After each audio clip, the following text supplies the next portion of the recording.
This is prone ankle squeezes. For prone ankle squeezes, you can use a yoga block to do the squeezing. That'll make sense in a second. But it can be really difficult to kind of orientate and balance yourself when you're getting into position. So my preference is to use 2 cushions instead. You can see here that they're quite chubby cushions and they're going to keep my feet at about hip width apart when I'm squeezing on them. Okay, watch me do this.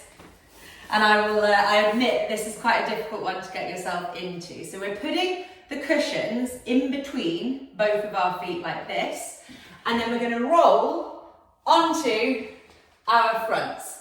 And so to the best of your ability, you're going to try and sort of get it so that your feet feel secure and that you're not going to drop the cushions, okay? So I've got both of my feet in about the middle of the cushions like so.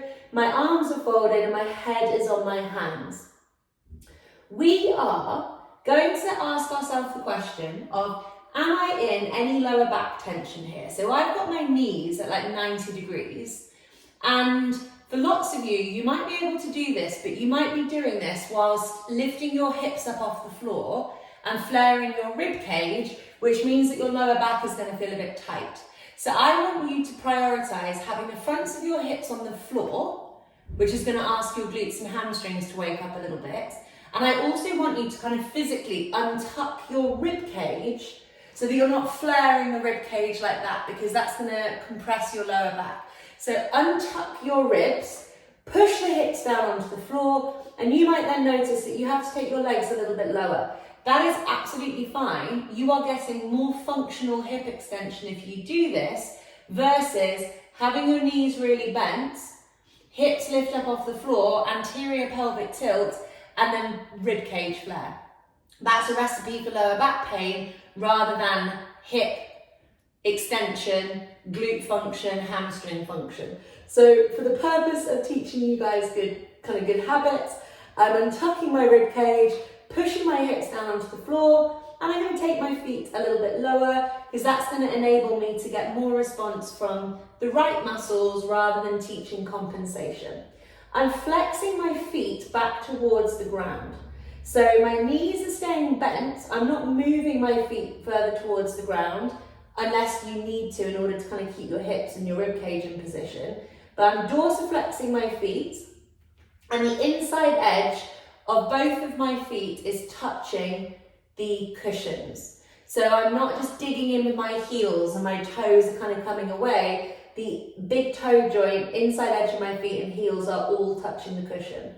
Flex the toes back towards you, play around with the height of the ankle, but we want the fronts of the hips on the floor. We don't want any lower back pain, and we want to keep the rib cage down. Upper body, nice and relaxed, breathing nice and relaxed. We are going to do 3 minutes where we squeeze into our cushions, we hold, and we release. We squeeze into the cushions, we hold, and we release. Squeeze, hold, release. 3 minutes like this, off we go. Upper body stays relaxed. Breathing is nice and calm. The knees stay on the floor. The hips stay on the floor. The feet stay flexed in dorsiflexion, so we don't point the toes away. We pull those toes back towards the fronts of our shins. And when we squeeze into the cushions or the block, depending on what you're using, we're making sure that we're driving as much with the big toe joint end of the foot as we do the ankle and the midfoot. So some of you here are going to be kind of stabbing with your ankles, but not driving with your big toe edge of the foot. Big toes push, inner edges of feet push, ankles push, feet flex back, we hold and we release. And when we do this movement, yes, the feet are setting us off, but we are creating external hip rotation by doing this. So what should start to happen over time is that you get a little bit of a burn and maybe some movement in your glutes. You're not actively squeezing your bottom, but you'll notice that from what your feet are doing, your bottom muscles start to wake up, and you'll also hopefully notice your hamstrings, the backs of your kind of thighs waking up as well, because you're keeping your knees in this flexed position whilst the hips are in extension. If your lower back hurts, you've probably taken your feet too high for the function that you have at your hips. So take the feet way lower. Doesn't matter too much about how high those feet are, but it's about what's driving the movement, and it should be the backs of your legs, the glutes, the hamstrings, the calves are probably stretching, the fronts of your shins are going to be working. You may feel a stretch at the front of your hips as well, but it's not your lower back, but it might be your lower back if you've taken the feet too high, the hips have come up off the ground, and you're flaring your rib cage. So push the hips down. That in itself will wake up your glutes. Untuck that rib cage. Don't worry about the height of the feet. Worry about the action of the feet so they're staying nice and flexed.